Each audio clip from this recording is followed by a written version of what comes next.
Hello my dear friend, बाळांनो welcome. आजच्या या ग्रेट सेशनमध्ये, ग्रेट लेक्चरमध्ये तुमचं सर्वांचं मनापासून स्वागत आहे.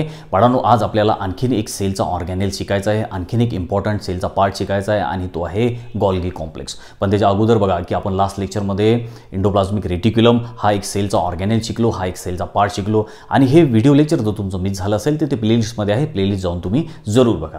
तर बघा, आजच्या या व्हिडिओ लेक्चरमध्ये आपल्याला शिकायचं आहे ते म्हणजे गॉल्गी कॉम्प्लेक्स विषयी. गॉल्गी कॉम्प्लेक्स जो एक सेलमध्ये सापडणारा एक इम्पॉर्टंट पार्ट आहे, एक सेलचा एक इम्पॉर्टंट स्ट्रक्चर आहे किंवा ऑर्गॅनेल्स आहे, त्याच्याबद्दल शिकायचं आहे. त्याचं स्ट्रक्चर कसं आहे, त्याचं फंक्शन काय काय आहे, हे सगळ्यांबद्दल आपल्याला डिटेलपैकी जाणून घ्यायचं आहे. तर सगळ्यात आधी बघा की आपल्याला ज्या गोष्टीची स्टडी करायची आहे तो आहे गॉल्गी कॉम्प्लेक्स किंवा यालाच म्हटलं जातं गॉल्गी ॲपॅरेटस किंवा आणखीन याचं नाव आहे गॉल्गी बॉडी किंवा यालाच डाल्टन कॉम्प्लेक्स असं सुद्धा म्हटलं जातं. एवढ्या सगळ्या नावांनी हे स्ट्रक्चर ओळखल्या जाते आणि याचा स्टडीसुद्धा तुम्ही काही मागचे जे तुमचे क्लासेस होते 9 किंवा 10th म्हणा याच्यामध्ये तुम्ही केलेलं आहे. फक्त आता आपल्याला याचा थोडासा आणखीन डिटेलमध्ये स्टडी करायचा आहे. तशा वेगळ्या नावांनी हे स्ट्रक्चर जे आहे सेलमधलं हे ओळखल्या जाते. आता या स्ट्रक्चरचा, या गॉल्गी कॉम्प्लेक्सचा आपण स्टडी काही पॉईंटच्या मदतीनं करू, म्हणजे जेणेकरून तुम्हाला चांगल्या तऱ्हेनं ते लक्षात येईल. जसं आपण एंडोप्लाझमिक रेटिक्युलमचा स्टडी केला काही टॉपिकच्या काही पॉईंटच्या मदतीनं, त्याच प्रकारे आपण गॉल्गी कॉम्प्लेक्सचा सुद्धा स्टडी करू. आपण सगळ्यात आधी याचं ऑक्युरन्स समजून घेऊ, कुठे सापडते हे गॉल्गी कॉम्प्लेक्स, त्याचबरोबर याची डिस्कवरी कोणी केली या स्ट्रक्चरची, त्यानंतर या स्ट्रक्चर हे जे गॉल्गी कॉम्प्लेक्स आहे याचं स्ट्रक्चर कशा प्रकारचं आहे ते समजून घेऊ आणि लास्टला गॉल्गी कॉम्प्लेक्स किंवा हे जी गॉल्गी बॉडी आहे याचं काय फंक्शन आहे हे सगळं काही आपण या पॉईंटच्या मदतीनं स्टेप बाय स्टेप करत समजून घेऊ. ठीक आहे, बिलकुल सिंपल आहे, बिलकुल इझी आहे आणि खूप सारं मार्क्स देणारा हा पार्ट आहे. त्यामुळे फोकस देऊन, कॉन्सन्ट्रेशन देऊन हे सगळं काही ऐका. तर आता बघा, सगळ्यात पहिले तर आपण बघू की याचा ऑक्युरन्स काय आहे. गॉल्गी कॉम्प्लेक्स जे आहे हे कुठे सापडते आपला.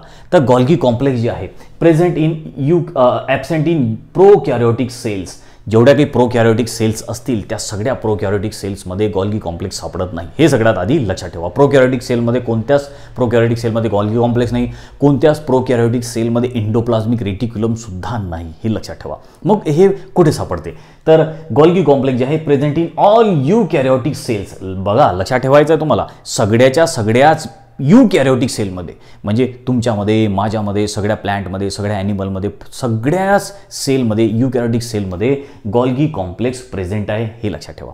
आता याला एक्सेप्शन सुद्धा आहे, लक्षात ठेवा. सगळ्या यूकॅरियोटिक सेलमध्ये आहे, पण काही यूकॅरियोटिक सेल असे आहेत की ज्यांच्यामध्ये हे गॉल्गी कॉम्प्लेक्स ॲब्सेंट आहे. म्हणजे आपल्या बॉडीच्या सगळ्या सेलवर, आपल्या बॉडीच्या जेवढ्या काही सेल असतील त्या सगळ्या सेल्समध्ये गॉल्गी कॉम्प्लेक्स प्रेझेंट आहे, पण काही आपल्या बॉडीच्या अशा सेल आहेत की तिथे गॉल्गी कॉम्प्लेक्स प्रेझेंट नाही. मग कोणत्या सेल्स आहेत अशा, जसं आपल्या बॉडीमध्ये असलेल्या RBCs, आपल्या ज्या रेड ब्लड कार्पसल्स किंवा रेड ब्लड सेल्स आपण ज्याला म्हणतो, त्या रेड ब्लड सेल्समध्ये गॉल्गी कॉम्प्लेक्स प्रेझेंट नाही. लक्षात आलं का.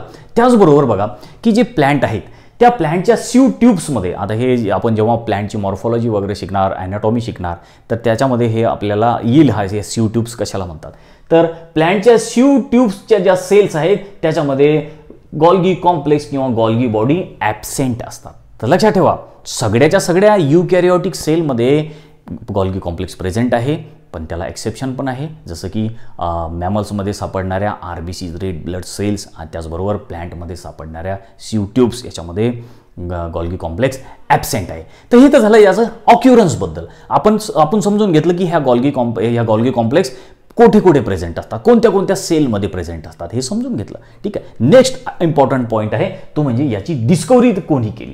गॉल्गी कॉम्प्लेक्सला सगळ्यात आधी शोधून कोणी काढलं, बरोबर. तर आता बघा की गॉल्गी कॉम्प्लेक्सची डिस्कवरी केली ती म्हणजे एका इटालियन सायंटिस्टनी. त्या इटालियन सायंटिस्टचं नाव होतं कॅमिलो गॉल्गी. कॅमिलो गॉल्गी हा जो सायंटिस्ट होता खूप हुशार सायंटिस्ट होता.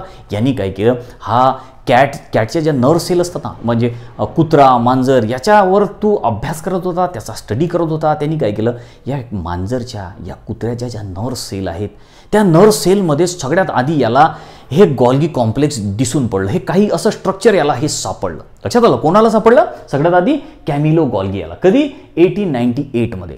मग या कॅमिलो गॉल्गी याच्या नावावरूनच या स्ट्रक्चरला त्याचंच नाव दिलं गेलं, कॅमिलो गॉल्गी कॉम्प्लेक्स असं म्हणतो आपण किंवा गॉल्गी बॉडी असं म्हणतो. तर ते जे स्ट्रक्चर सेलमध्ये सापडते त्या स्ट्रक्चरला या सायंटिस्टचंच नाव दिलं गेलं आणि आज आपण त्या स्ट्रक्चरला गॉल्गी कॉम्प्लेक्स किंवा गॉल्गी बॉडी म्हणूनच ओळखतो. लक्षात आलं का?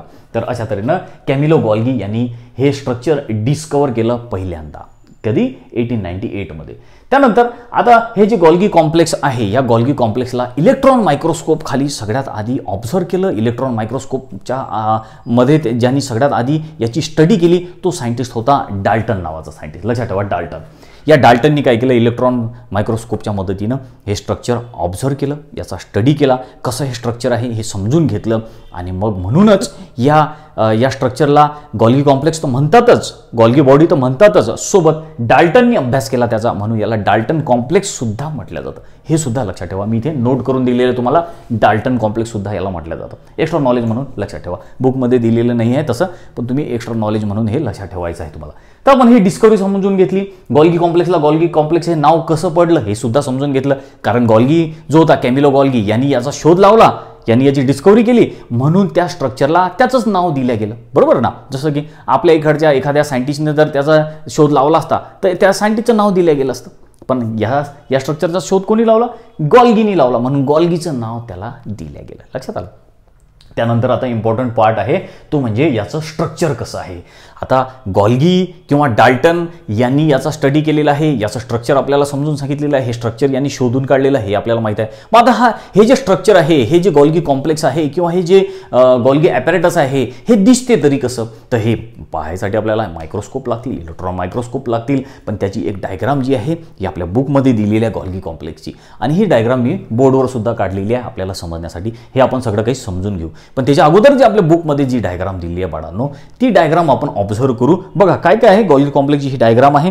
काय या डायग्राममध्ये आपल्याला दिसते की या डायग्राममध्ये आपल्याला असं एक खूप सारं असं स्ट्रक्चर दिसते, कॉम्प्लेक्स स्ट्रक्चर असं दिसते. भरपूर सारे असे पार्ट आपल्याला दिसतात. काय पार्ट दिसतात आपल्याला? बघा काय काय दिसते आपल्याला. सगळ्यात आधी तर आपल्याला दिसते receiving side of Golgi apparatus, ज्याला सिस फेस असं म्हटलेलं आहे. बरोबर? बघा व्यवस्थित ऑब्झर्व करा. त्यानंतर त्याच्या अपोजिट साईडला आपल्याला ट्रान्स फेस असं दिसते. काय काय लिहिलेलं आहे? एक आहे सिस फेस, दुसरं आहे त्याच्या अपोजिट साईडला ट्रान्स फेस. त्यानंतर आपल्याला दिसते की व्हेसिकल्स फ्रॉम इंडोप्लाझ्मिक रेटिक्युलम. इंडोप्लाझ्मिक रेटिक्युलमपासून आलेले काही व्हेसिकल्स. व्हेसिकल्स म्हणजे काय? अशा थैल्या, छोटे छोटे पाऊच जे असतात त्यांना व्हेसिकल्स असं म्हणतात. तर हे व्हेसिकल छोटे पाऊच कुठून आलेले आहेत? तर ते इंडोप्लाझ्मिक रेटिक्युलमकडून आलेले आपल्याला दिसतात. त्याचबरोबर आता आणखीन आपल्याला दिसते न्यू व्हेसिकल्स फॉर्मिंग. नवीन व्हेसिकल सुद्धा फॉर्म झाले आपल्याला दिसतात. तसं हे स्ट्रक्चर आहे, हे असं एक कॉम्प्लेक्स स्ट्रक्चर आहे गॉल्गी कॉम्प्लेक्स म्हणजे. लक्षात ठेवा. आता याला नाव गॉल्गी कॉम्प्लेक्स का बरं पडलं? कॉम्प्लेक्स म्हणजे काय आपल्या लक्षात येते की आपण कॉम्प्लेक्स कशाला म्हणतो?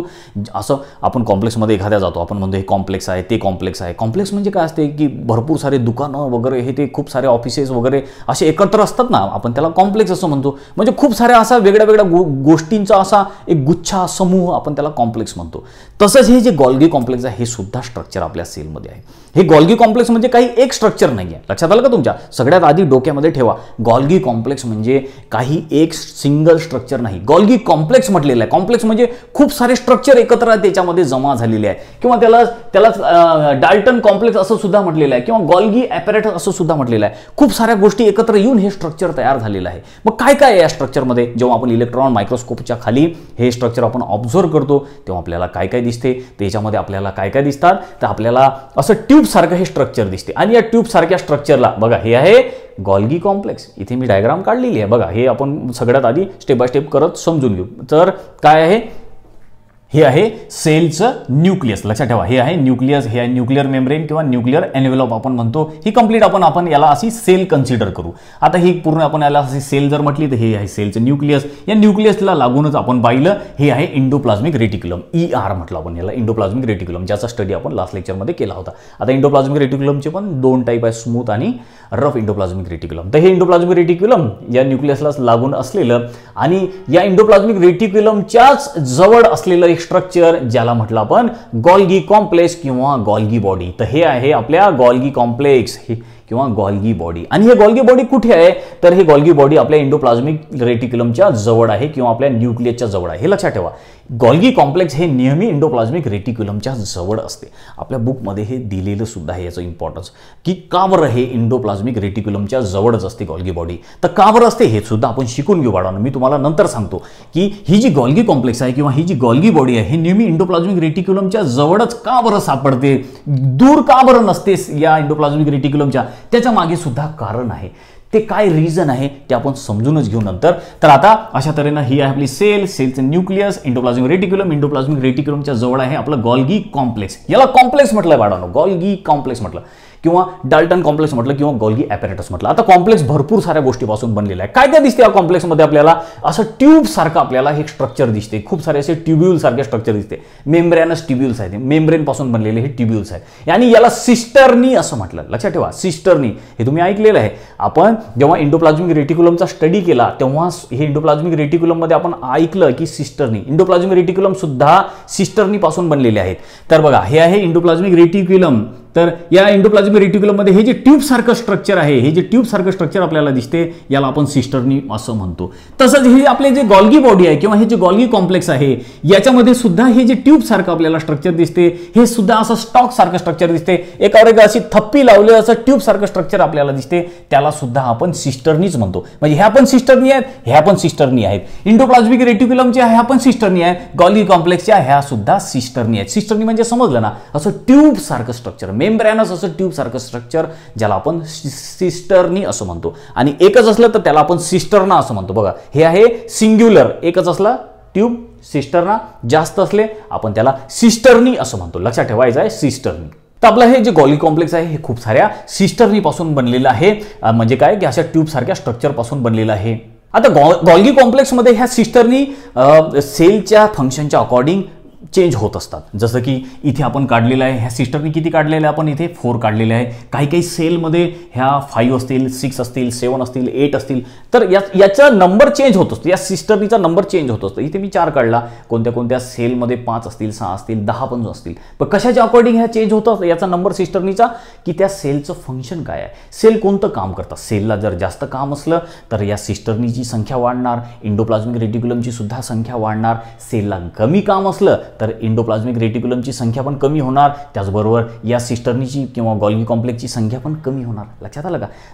तर ह्या सेलला कोणतं काम करावं लागते, सेल कोणतं काम परफॉर्म करते त्याच्या अकॉर्डिंग की हे सिस्टर्नीचा नंबर हा चेंज होत असतो. लक्षात आलं. त्याचबरोबर आता आपण तर पाहिलं की गॉल्गी कॉम्प्लेक्समध्ये खूप सारं वेगळे स्ट्रक्चर मिळून गॉल्गी कॉम्प्लेक्स बनलेलं आहे. त्याच्यामध्ये पहिलं स्ट्रक्चर कोणतं बघितलं आपण, त्याच्यामधलं पहिलं स्ट्रक्चर आहे हे सिस्टर्नी. त्याचबरोबर आपल्याला इथे दिसतात काही व्हेसिकल्स, म्हणजे छोटे जे पाऊच सारखं स्ट्रक्चर असते, छोट्या ज्या थैल्या असतात त्यांना व्हेसिकल्स असं म्हटलं जातं. बघा इथे तुम्हाला व्हेसिकल दिसतात आहे ना. तर हे व्हेसिकल कुठून आलेलं आहे, हे व्हेसिकल ॲक्च्युली या एंडोप्लाझ्मिक रेटिक्युलम कडून आलेलं आहे. मी तुम्हाला मागच्या वेळेसही सांगितलं एंडोप्लाझ्मिक रेटिक्युलमनी काय केलं, एंडोप्लाझमिक रेटिक्युलमनी प्रोटीन तयार केले, एंडोप्लाझमिक रेटिक्युलमनी लिपिड्स तयार केले. आणि हे सगळे जे प्रोटीन्स लिपिड्स आहेत हे एका अशा व्हेसिकल्समध्ये तयार झालेले आहेत, हे व्हेसिकलमध्ये जमा झालेले आहेत. जसं की हे एंडोप्लाझमिक रेटिक्युलम आहे, रफ एंडोप्लाझमिक रेटिक्युलम आहे. आणि तुम्हाला माहिती आहे रफ एंडोप्लाझमिक रेटिक्युलम नेहमी प्रोटीन्स तयार करते आणि स्मूथ एंडोप्लाझमिक रेटिक्युलम नेहमी काय तयार करते, लिपिड्स तयार करते.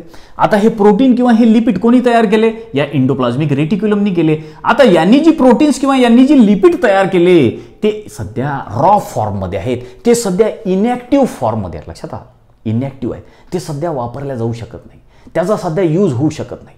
त्यांना ॲक्टिव्ह करावं लागेल, त्यांना मॅच्युअर करावं लागेल. लक्षात घ्या, त्यांना मॉडिफाय करावं लागेल. मग आता यांनी तयार केलेले प्रोटीन्स, यांनी तयार केलेले लिपिड्स हे अशा या पाऊचमध्ये जमा होतात, ज्याला आपण व्हेसिकल्स असं म्हणतो. आणि मग हे पाऊच जे आहे, व्हेसिकल जे आहेत हे इथून सरकत पुढे येतात आणि मग या आपली ही जे गॉल्गी कॉम्प्लेक्स आहे, या गॉल्गी कॉम्प्लेक्सला हे व्हेसिकल जाऊन जुळून जातात. या व्हेसिकलमध्ये काय आहेत, या व्हेसिकलमध्ये प्रोटीन्स आहेत, या व्हेसिकलमध्येच लिपिड आहेत. लक्षात आलं का. तर अशा तऱ्हेनं हे पूर्ण असं कॉम्प्लेक्स सारखं जे स्ट्रक्चर आपल्याला दिसते त्याला आपण गॉल्गी कॉम्प्लेक्स असं म्हणतो. म्हणजे आता गॉल्गी कॉम्प्लेक्समध्ये काय काय, गॉल्गी कॉम्प्लेक्समध्ये हे सिस्टर्नी आहेत, गॉल्गी कॉम्प्लेक्समध्ये हे व्हेसिकल्स आहेत. त्याचबरोबर या गॉल्गी कॉम्प्लेक्स जे आहे काही स्वतः पण व्हेसिकल तयार करते, नवीन व्हेसिकल तयार करते, ते नवीन व्हेसिकल इकडून निघतात. त्याचबरोबर हे जे गॉल्गी कॉम्प्लेक्स आहे, एक इम्पॉर्टंट आणखीन सगळ्यात इम्पॉर्टंट गोष्ट लक्षात ठेवा की जे लायझोझोम्स आहेत, जे पुढे आपण शिकणार आहे लायझोझोम्स काय आहेत, ते लायझोझोम्स सुद्धा हे आपले गॉल्गी कॉम्प्लेक्सच तयार करते. खूप इम्पॉर्टंट गोष्ट आहे, लक्षात ठेवा. गॉल्गी कॉम्प्लेक्स कोणी तयार केलं? गॉल्गी कॉम्प्लेक्स हे आपलं जे लायझोझोम्स आहे, हे लायझोझोम्स हे गॉल्गी कॉम्प्लेक्सच तयार करते. तर अशा तऱ्हेनं हे असं कॉम्प्लेक्स असं आपल्याला हे स्ट्रक्चर दिसते. लक्षात आलं का? बिलकुल सिंपल आहे, बघा किती सिंपल आहे.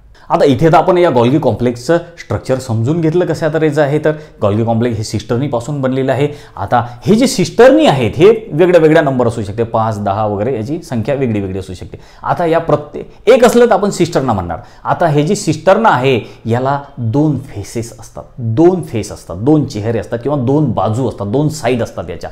आता इकडे मी काय लिहिलेलं आहे, याची ही जी फेस आहे आपल्या या सिस्टर्नाची, हे जी बाजू आहे, ही जी साईड आहे, याला म्हटलं फॉर्मिंग फेस और यालाच म्हटलं जातं सिस फेस. लक्षात ठेवा, सिस फेस. आणि याची जी मागची साईड आहे बघा इकडे काढलेलं आहे, याला मॅच्युरिंग फेस किंवा याला ट्रान्स फेस असं म्हटलं जातं. लक्षात ठेवा, जो सिस्टर्ना आहे या एका याला आणखीन चांगल्या तऱ्हेनं समजून घ्यायसाठी मी हा एक सिस्टर्ना जो आहे हा इथे सुद्धा ड्रॉ केलेला आहे. तर इथे जो सिस्टर्ना आहे याच्या मदतीने आपण हे समजून घेऊ की कोणती याची साईड फॉर्मिंग फेस आहे, कोणतं फेस याचं मॅच्युरिंग फेस आहे ते समजून घेऊ. बघा आता हा जो सिस्टर्ना आहे, एक असलं तर सिस्टर्ना म्हणतात. लक्षात ठेवा, सिंग्युलर सिस्टर्ना, जास्त असले सिस्टर्नी. आता हा जो सिस्टर्ना आहे गॉल्गी कॉम्प्लेक्सचा, याचे 2 साईड आहे, याचे 2 फेसेस आहेत. हे एक फेस, हे दुसरं फेस. जे याचं हे फेस आहे जे कॉन्व्हेक्स आपल्याला दिसते याला म्हटलं जातं सिस फेस. लक्षात ठेवा, सिस फेस. गॉल्गी कॉम्प्लेक्समध्ये जे 2 फेस असतात त्याचं जे समोरचं फेस आहे त्याला म्हटलं जातं सिस फेस किंवा त्याला फॉर्मिंग फेस असं म्हटलं जातं. आणि हे जे व्हेसिकल्स आहेत ना, आणखीन एक ते लक्षात ठेवा, इंडोप्लाझ्मिक रेटिक्युलम कडून आलेले प्रोटीन्स किंवा लिपिड्स किंवा हे जे व्हेसिकल्स आहेत, हे व्हेसिकल्स नेहमी या फॉर्मिंग फेसलाच येऊन जुळतात किंवा या सिस फेसलाच येऊन जुळतात. याच्यावर क्वेश्चन आलेले आहे बाळांनो, लक्षात ठेवा. तर इथून समजा हे प्रोटीन निघाले, इंडोप्लाझमिक रेटिक्युलमने प्रोटीन तयार केले. हे प्रोटीन किंवा हे जे लिपिड आहे हे व्हेसिकलमधून कुठून येतील, या थैलीमधून कुठे जुळतील, तर या सिस फेसला जोडतील. मागच्या बाजूला नाही जोडतील. कोणत्या बाजूला जोडतील? फॉर्मिंग फेस किंवा सिस फेसला जोडतील. लक्षात ठेवा. तर अशा तऱ्हेने हे सिस फेस आहे आणि याचं जे अपोजिट फेस आहे हे जे आहे कॉन्व्हेक्स साईडचं आपल्याला दिसते, हे जे मागची बाजू आहे याची, याला म्हटलं ट्रान्स फेस किंवा मॅच्युरिंग फेस असं म्हणतात. त्याला मॅच्युरिंग फेस म्हणतात. मॅच्युरिंग का बरं म्हणतात ते सुद्धा तुम्हाला नंतर सांगेल. तर असं हे लक्षात ठेवा. तर हे जे आपलं गॉल्गी कॉम्प्लेक्स आहे याचे 2 फेसेस आहे, 2 साईड आहे याच्या. एक आहे सिस फेस किंवा फॉर्मिंग फेस आणि याची अपोजिट आहे ट्रान्स फेस किंवा मॅच्युरिंग फेस. तशा तऱ्हेने स्ट्रक्चर आहे हे लक्षात ठेवा. आता हे जे आपली ही जी सिस्टर्नी आहे किंवा हा जो सिस्टर्न आहे याची आपल्याला डायमीटर सुद्धा दिलेला आहे. याचा डायमीटर चेंज होत असतो बाळांनो, याचा डायमीटर काही फिक्स नाही, याचा डायमीटर चेंज होत असतो. किती डायमीटर आहे याचा? तर डायमीटर दिलेला आहे आपल्याला याचा, आणि तो डायमीटर आहे diameter of cisternae 0.5 to 1 micrometre. 0.5 to 1 micrometre एवढा याचा डायमीटर असतो. हे एक लक्षात ठेवा. तर इथे आपण बाळांनो या आपल्या हे जे गॉल्गी कॉम्प्लेक्स आहे किंवा हे डाल्टन कॉम्प्लेक्स आहे किंवा गॉल्गी बॉडी आहे याचं स्ट्रक्चर समजून घेतलेलं आहे आणि बिलकुल खूप सिंपल, खूप इझी याचं स्ट्रक्चर आहे. लक्षात ठेवा. आता परत एकदा आणखीन एक तुम्हाला एक पॉईंट सांगायचं मी विसरलो की इंडोप्लाझमिक रेटिक्युलम जे आहे हे पण सिस्टर्नीपासून बनलेलं आहे, या ट्यूबसारख्या स्ट्रक्चरपासून बनलेलं आहे. त्याचबरोबर हे जे आपले गॉल्गी कॉम्प्लेक्स आहे हे सुद्धा या सिस्टर्नीपासून किंवा या ट्यूबसारख्या स्ट्रक्चरपासून बनलेलं आहे. फक्त या दोघांमध्ये डिफरन्स असा आहे की हे जे सिस्टर्नी आहेत याचे, या इंडोप्लाझमिक रेटिक्युलमचे जे सिस्टर्नी आहेत ते एकामेकाला अटॅच आहेत, एकामेकाला कनेक्ट झालेले आहेत. लक्षात आलं का? हे सिस्टर्नी एकामेकाला कनेक्ट झालेले आहे. कोणाचे सिस्टर्नी? इंडोप्लाझमिक रेटिक्युलमचे सिस्टर्नी एकामेकाला कनेक्ट झालेले आहेत. पण हे जे गॉल्गी कॉम्प्लेक्सचे जे सिस्टर्नी आहेत हे एकामेकाला कनेक्ट नाहीत, एकामेकाला अटॅच नाहीत. लक्षात आलं का? या डायग्राममध्ये पण तुम्हाला दिसेल की इथे हे जे सिस्टर्नी आहेत हे एकामेकाला अटॅच झालेले नाहीत, एकामेकाला जुळलेले नाहीत. पण इथे जे सिस्टर्नी आहेत ते एकामेकाला कनेक्ट आहे. हा सिस्टर्नी याला कनेक्ट आहे, हा याला कनेक्ट आहे. दिसते तुम्हाला? तर इथे कनेक्ट असलेले सिस्टर्नी असतात इंडोप्लाझमिक रेटिक्युलममध्ये आणि गॉल्गी कॉम्प्लेक्समध्ये जी सिस्टर्नी आहेत ते एकमेकाला कनेक्ट नसतात. हा एक इम्पॉर्टंट पॉईंट लक्षात ठेवा. तर हे इथे कंप्लीट आपण याचं स्ट्रक्चर बघितलं. खूप सिंपल आहे. खूप इझी आहे, तुम्ही सुद्धा ड्रॉ करून बघा, खूप सारे याच्यावरती क्वेश्चनसुद्धा विचारले जातात. आता लास्ट पॉईंट जो आहे आपला तो आहे याचं फंक्शन काय आहे. गॉल्गी कॉम्प्लेक्स खूप इम्पॉर्टंट स्ट्रक्चर आहे आपल्या सेलमधलं आणि याचं फंक्शन काय काय आहेत. तर बघा गॉल्गी कॉम्प्लेक्सचं फंक्शन जे आहे हे आपल्याला 2 याचे इम्पॉर्टंट फंक्शन दिलेले आहेत की आपल्या बुकमध्ये सांगितलेलं आहे. गॉल्गी कॉम्प्लेक्स जे आहे 2 इम्पॉर्टंट फंक्शन परफॉर्म करते. 2 फंक्शन इम्पॉर्टंट कोणते आहे या गॉल्गी कॉम्प्लेक्सचे जे आपल्या सेलमध्ये करते हे, तर एक म्हणजे modification of secretion of endoplasmic reticulum. तर आपला हा जो गॉल्गी कॉम्प्लेक्स आहे किंवा ही जी गॉल्गी बॉडी आहे आपल्या सेलमध्ये, आपल्या बॉडीच्या सेलमध्ये जे गॉल्गी कॉम्प्लेक्स आहे त्याचे 2 इम्पॉर्टंट फंक्शन आहे. त्याच्यातलं फर्स्ट फंक्शन काय, modification of secretion of endoplasmic reticulum. आता हे काय करते तर हे मॉडिफिकेशन करते. काय मॉडिफाय करते, जे इंडोप्लाझ्मिक रेटिक्युलमचं जे सिक्रिशन आहे त्याला मॉडिफाय करायचं काम करते. म्हणजे तुम्हाला तसं समजणार नाही, इथे तुम्हाला समजून सांगतो मी. बघा की मी काय सांगितलं आहे तुम्हाला की या इंडोप्लाझ्मिक रेटिक्युलमनी काय केलं, इंडोप्लाझ्मिक रेटिक्युलमनी लिपिड तयार केले, त्याचबरोबर प्रोटीन सुद्धा तयार केले है ना. आपण काल शिकलो आहे की स्मूथ इंडोप्लाझ्मिक रेटिक्युलम काय करतात, लिपिड तयार करतात आणि रफ इंडोप्लाझ्मिक रेटिक्युलम हे प्रोटीन्स तयार करतात. बरोबर. मग आता यांनी प्रोटीन तयार केले, यांनी लिपिड सुद्धा तयार केले. आता हे प्रोटीन जे आहेत अशा पाऊचमध्ये, अशा थैलीमध्ये हे असतात. आता हे जे प्रोटीन तयार केले यांनी हे इनॅक्टिव्ह फॉर्ममध्ये आहेत, हे रॉ फॉर्ममध्ये आहेत, हे वापरल्या जाऊ शकत नाही सध्या. सेल त्याला वापरू शकत नाही, त्याला मॉडिफाय करायची गरज आहे. आणि या प्रोटीन, या इंडोप्लाझ्मिक रेटिक्युलमनी जे प्रोटीन्स तयार केले, जे लिपिड तयार केले, त्यांना मॉडिफाय करायचं काम, त्यांना मॅच्युअर करायचं काम, त्यांना ॲक्टिव्ह करायचं काम कोण करते तर हे करतात आपले हे गॉल्गी कॉम्प्लेक्स किंवा आपण त्याला गॉल्गी ॲपॅरेटस असं म्हणतो. तर हे जे प्रोटीन्स तयार झाले हे इमॅच्युअर आहेत, हे इनॅक्टिव्ह आहेत. हे प्रोटीन मग हळूहळू असे पुढे सरकत याला आपण काय म्हटलं, व्हेसिकल म्हटलं. हे इथे मी दाखवलेले आहे. मग हे प्रोटीन हे व्हेसिकलच्या फॉर्ममध्ये आले. हे कुठून आले, हे बघा इंडोप्लाझ्मिक रेटिक्युलम कडून हे व्हेसिकल आले, प्रोटीन आले. मग हे प्रोटीन हळूहळू येऊन या आपले हे जे गॉल्गी कॉम्प्लेक्स आहे या गॉल्गी कॉम्प्लेक्सला हे व्हेसिकल जे आहेत, हे प्रोटीन जे आहेत येऊन अटॅच होऊन जातात, याला जुळून जातात. जुळले बघा, पहा किती इंटरेस्टिंग आहे. बघा जुळले, प्रोटीन इथून तयार झाले आणि मग हळूहळू हे प्रोटीन या थैलीमधून, म्हणजे ज्याला आपण व्हेसिकल म्हटलं, या थैलीमधून हे प्रोटीन्स पोहोचले या गॉल्गी कॉम्प्लेक्सकडे. कुठे पोहोचले, कोणत्या साईडला पोहोचले ते सुद्धा इम्पॉर्टंट आहे बाळांनो, विचारला जातात क्वेश्चन. तर सिस फेसला पोहोचले, सिस फेसला या समोरच्या साईडला हे प्रोटीन्स पोहोचले किंवा हे लिपिड पोहोचले. आता हे जे या थैलीच्या आतमध्ये जे प्रोटीन्स आहेत ते इनॅक्टिव्ह आहेत. कशा आहेत, इनॅक्टिव्ह आहे किंवा रॉ फॉर्ममध्ये आहेत. म्हणजे सध्या ते यूज केल्या जाऊ शकत नाही, ते कच्चे आहे समजून चला, असं म्हणू आपण त्याला, रॉ फॉर्ममध्ये आहेत. आता या आतमध्ये, या व्हेसिकलच्या आतमध्ये जे काही प्रोटीन्स आहेत, जे काही मटेरियल आहे, हे सगळं मटेरियल हे या गॉल्गी कॉम्प्लेक्समध्ये येऊन जाईल. कुठे येऊन जाईल, हे गॉल्गी कॉम्प्लेक्समध्ये येऊन जाईल. या लुमेन, हे लुमेन म्हणतात, याला काय म्हणतात, लुमेन, आतमधली पोकळी स्पेस. लुमेन म्हणजे काय, पोकळी स्पेस. आता इथे जे काही प्रोटीन्स होते या थैलीमध्ये, या व्हेसिकलमध्ये जे काही प्रोटीन्स होते ते सगळे प्रोटीन्स किंवा लिपिड आता कुठे आले, या ल्युमेनमध्ये आले. मग आता हे गॉल्गी कॉम्प्लेक्स काय करते, या प्रोटीनला मॉडिफाय करते जशी आवश्यकता असतील. सेलला जे प्रोटीन पाहिजे असतील, सेलला जे एन्झाईम पाहिजे असतील, ते एन्झाईम किंवा ते प्रोटीन्स हे गॉल्गी कॉम्प्लेक्स तयार करून देते. लक्षात आलं का. आणि म्हणजे काय करते, याला मॉडिफाय करते, चेंज करते, सेलच्या अकॉर्डिंग, सेलच्या फंक्शनच्या अकॉर्डिंग याला मॉडिफाय करून टाकते ते. आणि मग आता हे असे मॉडिफाय झालेले जे प्रोटीन्स आहे बाळांनो, लक्षात ठेवा, हे मॉडिफाय झाले की नाही आता हे प्रोटीन. आता हे मॉडिफाय झालेले प्रोटीन्स ही जी मागची साईड आहे, या आपल्या गॉल्गी कॉम्प्लेक्सची जी मागची साईड आहे, ज्या मागच्या साईडला काय म्हटलं, मागच्या साईडला म्हटलं ट्रान्सफेस किंवा मॅच्युरिंग फेस. आता हे प्रोटीन मॅच्युअर झाल्यानंतर हे असे या आपल्या गॉल्गी कॉम्प्लेक्समधून बाहेर पडतील. बघा आले इकडून आणि मॅच्युअर झाल्यानंतर बाहेर पडले या मागच्या बाजूला. मागच्या बाजूला म्हणजे कोणत्या, ट्रान्स फेसमधून किंवा मॅच्युरिंग फेसमधून ते बाहेर पडले. लक्षात आलं का, बाहेर पडले. आणि बाहेर पडताना सुद्धा हे व्हेसिकलच्याच फॉर्ममधून बाहेर पडतात. लक्षात आलं. बघा किती इम्पॉर्टंट आहे, किती सिंपल आहे आणि किती इझी आहे. तर अशा तऱ्हेनं ह्या गॉल्गी कॉम्प्लेक्सचा हा एक इम्पॉर्टंट रोल आहे. गॉल्गी कॉम्प्लेक्सनी काय केलं, जे इंडोप्लाझ्मिक रेटिक्युलमनी जे प्रोटीन्स असतील, जे लिपिड्स असतील, जे तयार केले यांनी, आणि हे तयार केलेले प्रोटीन्स किंवा लिपिड या गॉल्गी कॉम्प्लेक्सनी मॉडिफाय केले, त्यांना ॲक्टिव्ह केलं. त्यांना ॲक्टिव्ह करायचं काम या आपल्या या गॉल्गी कॉम्प्लेक्सनी केलं. आता फॉर एक्झाम्पल हा जो रफ इंडोप्लाझ्मिक रेटिक्युलम आहे यांनी प्रोटीन तयार केले. फॉर एक्झाम्पल रफ इंडोप्लाझ्मिक रेटिक्युलमनी काय केलं, प्रोटीन्स तयार केले आणि मग हळूहळू हे प्रोटीन जे आहेत हे या वेसिकलमधून या आपल्या गॉल्गी कॉम्प्लेक्समध्ये आले. गॉल्गी कॉम्प्लेक्समध्ये आहे कार्बोहायड्रेट.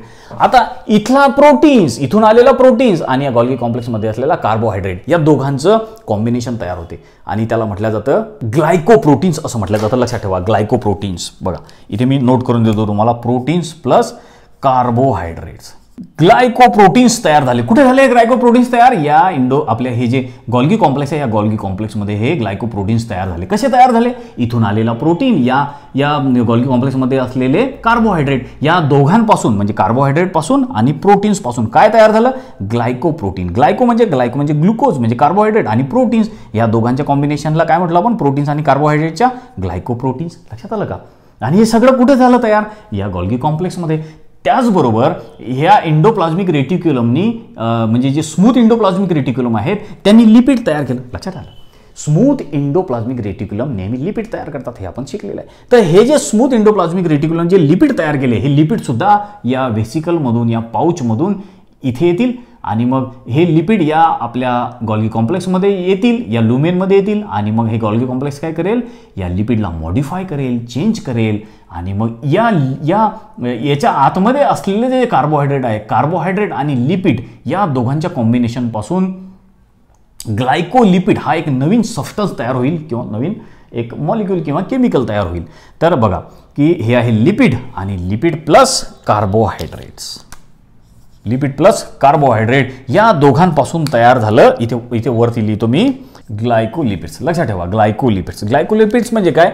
लिपिड प्लस कार्बोहायड्रेट या दोघांपासून तयार झालं ग्लायकोलिपिड्स.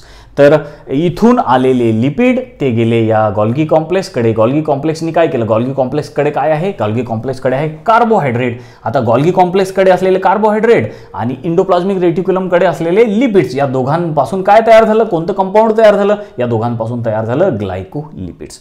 तशा तऱ्हेनं हे जे आपली गॉल्गी कॉम्प्लेक्स आहे या गॉल्गी कॉम्प्लेक्सचा हा रोल आहे. हे मॉडिफाय करते. काय मॉडिफाय करते? या इंडोप्लाझ्मिक रेटिक्युलमकडून जे काही येते याच्याकडे त्याला मॉडिफाय करते, त्याला चेंज करते, त्याला बदल करते किंवा त्याला ऍक्टिव्ह करायचं काम हे गॉल्गी कॉम्प्लेक्स करत असते. तसा याचा एक खूप इम्पॉर्टंट रोल आहे, लक्षात ठेवा. बरोबर. त्यानंतर आता सेकंड रोल दिलेला आहे याचा, production of its own secretion. आता पहिलं इम्पॉर्टंट फंक्शन काय होतं गॉल्गी कॉम्प्लेक्सचं? की त्यांनी या इंडोप्लाझ्मिक रेटिक्युलमकडून जे काय आलं त्याला मॉडिफाय केलं. बरोबर. दुसरी गोष्ट, हे जे आपले गॉल्गी कॉम्प्लेक्स आहे हे स्वतःचं काही सिक्रिशन सुद्धा तयार करते, स्वतः पण काहीतरी तयार करते. बरोबर. काय तयार करते हे स्वतःहून? की इथे पुढे आपल्याला दिलेलं आहे, Golgi bodies in plant cell produce non cellulose polysaccharide like pectin.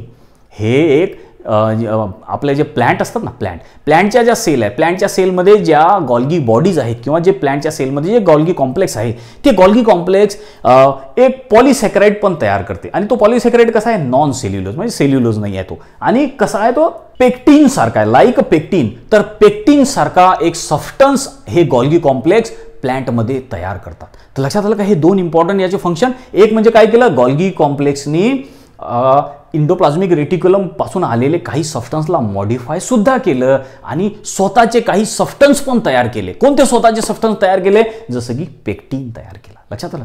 तर हे होते याचे काही फंक्शन जे आपल्या बुकमध्ये दिलेले आहे. हे सगळे पॉईंट तुम्हाला NCERT मध्ये सुद्धा कव्हर होऊन जातील. तर हे इथे आपण हा आपल्या या सेलचा जो एक इम्पॉर्टंट ऑर्गॅनेल आहे, जो आहे गॉल्गी कॉम्प्लेक्स किंवा गॉल्गी बॉडी किंवा गॉल्गी ॲपॅरेटस किंवा डाल्टन कॉम्प्लेक्स, या सगळ्याचा आपण डिटेलमध्ये स्टडी केलेला आहे. खूप सिंपल आहे.